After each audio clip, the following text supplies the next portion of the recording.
Alright, YouTube, welcome back for another video update here. Today is March 31st 2013. It's Easter, so happy Easter everybody out there. We'll start off on the porch here again. We have I finally at least took all the dirt out of the this planter box. As you can clearly see, I haven't swapped out the legs just yet, but I might work on that today. I don't have anything to put in there, but I'll probably just go ahead and swap them out today. But it's all empty. The 3 pepper plants I had in here, I planted them in separate pots, and I got them over there in a little fenced-in garden area. And the onions I had, which were doing really nice, they had bulbs on them about the size of a quarter. I put those in the out in the garden boxes out there in the main garden area.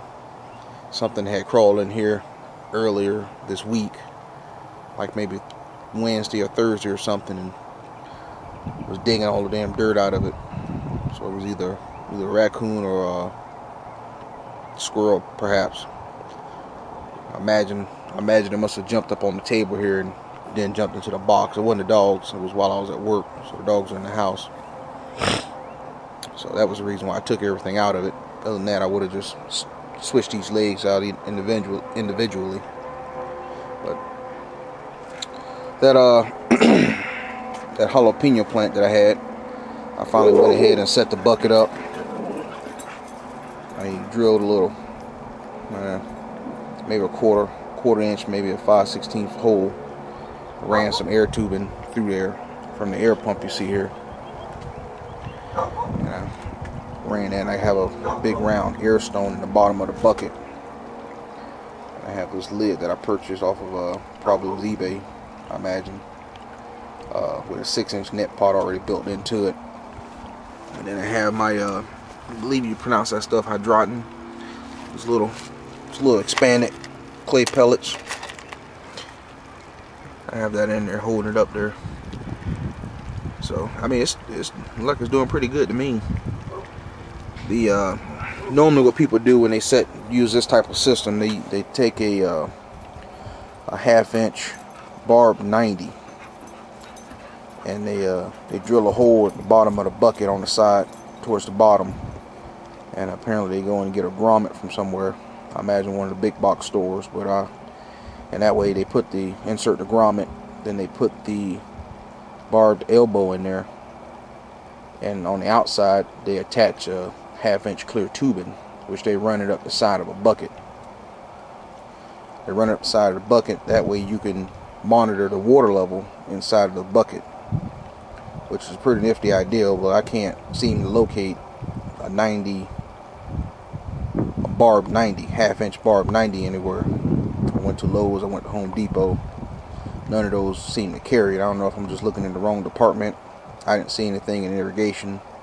I went back to plumbing, I didn't see anything. So maybe if somebody was watching this know where I can locate them. I've seen some on online.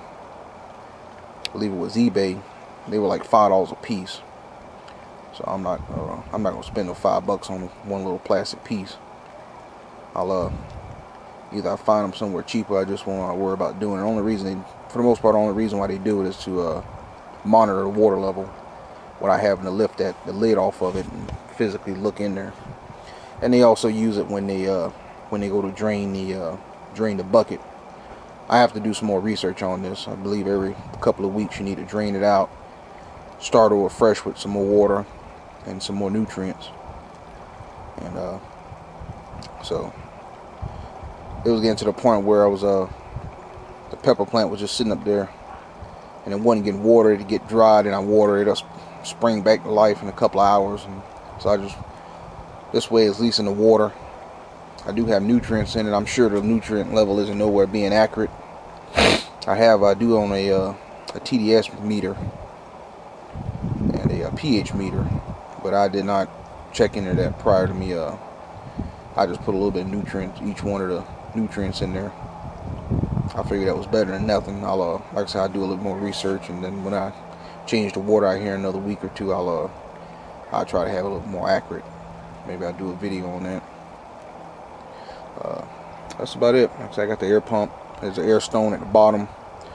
Until the roots start growing out of the net pot and down into the bottom of the bucket, I have the water level kind of high.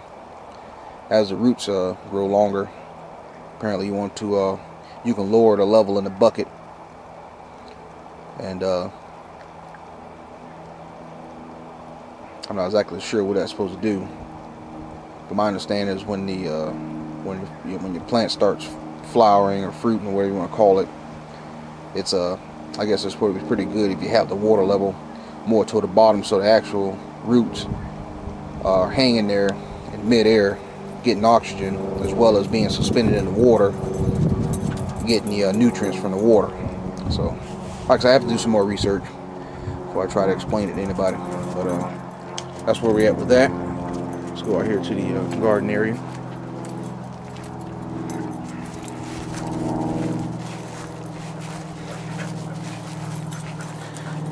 We have the pepper plants here.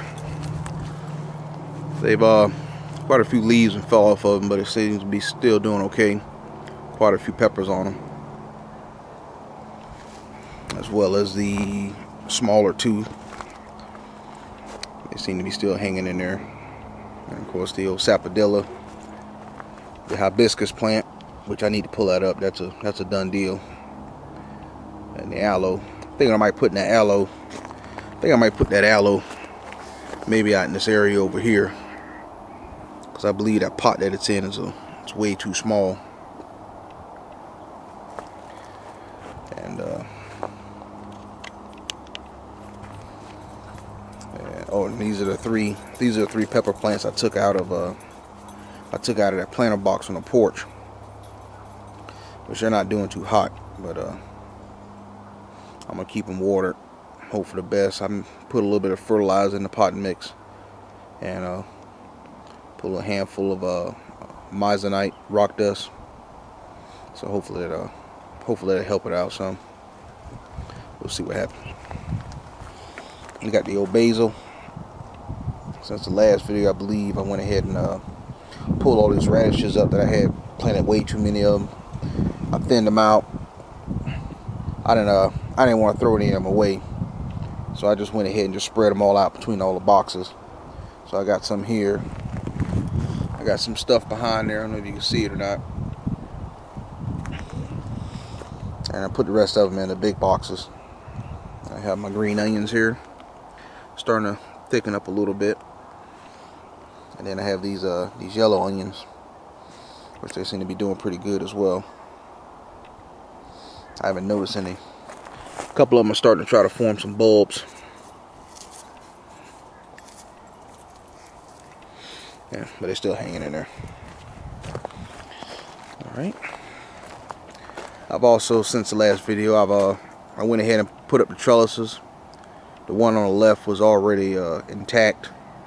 I just went ahead and screwed that into the boxes. The one to the right, I put some new string on it and attached that up there. Cucumbers are doing really well. They got a lot of flowers, a lot of female flowers, a lot of male flowers. I believe when the females get pollinated, I believe the little flower falls off in the root. I'm sorry, the fruit continues to grow. But you can see that's a female flower there, because you can see the back up. There we go. You can see a small little cucumber there on the end of it. So, but it has a bunch of especially this plant here, it has quite a few female flowers on it. And so I may come out here later on. I'm cooking dinner at the same time, but it's basically just stewing, so I got some free time on my hands. Might go in there and grab a Q-tip, and my understanding, you just swab on the inside of the male plant flower and just swab it onto the female flower, and I guess the magic happens. So I've been weaving it in and out. I come out here every couple of days. Actually, I come out here every day, but every couple of days I come out here and make sure it's weaving, going in between, weaving in and out of the string. Then we have, as you can see, back up here. As you can see, we got some more radishes. Like I said, I've spread them all out in the boxes here. Any little spare space I can find. Go ahead and put a radish there. Beans are doing real good. I'm starting to get some small teeny beans on it. A couple of plants got beans on them. Most of them at least have flowers. And the broccoli. See, the broccoli's doing real well. The big radishes, I've been picking those off when they got any kind of size to them. Been eating them throughout the week. Those are real good. I just eat them by themselves. I didn't make no salad or nothing with them. Of course, the green onions. They ain't doing nothing special in this box here. Like I said, I think that was because I might have been watering them too much. So I've cut the watering down to just twice a week. I water. I believe it's Wednesdays and Saturdays I water. These are the onions that I took out of the box that was on the porch. As you can see, they all, pretty much every one of them that was on that porch has formed a bulb. It's about the size of about a quarter in round. So hopefully they continue to keep growing. And got the broccoli. 3 more broccoli. No, I got 5 over here. 2 more here, and this is the last bit of the radishes. And then those are the sunflowers that was on the porch. I went ahead and put those in there. So those doing pretty good. I got my lonely little squash. And I went to a couple stores this weekend trying to find some more, and I couldn't find any more, so I'm probably going to break down and just start them from seed all over again. But it's got some big old flowers, man. Them flowers are huge when they open up.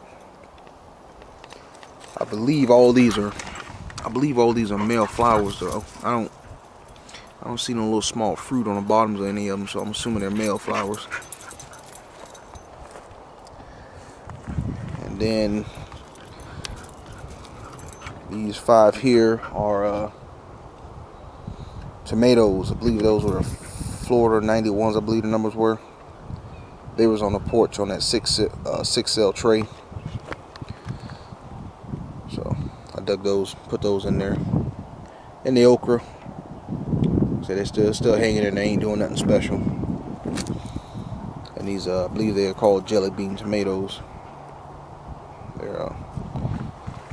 They're coming on up there, except for this one. It's kind of straggling behind there, but it's green, so it gets to stay. So that'll be it for this this week little update. Once again, happy Easter, everybody. Subscribe, like, give it a thumbs up, give it a thumbs down, however you feel about it, and stay blessed. Have a good one.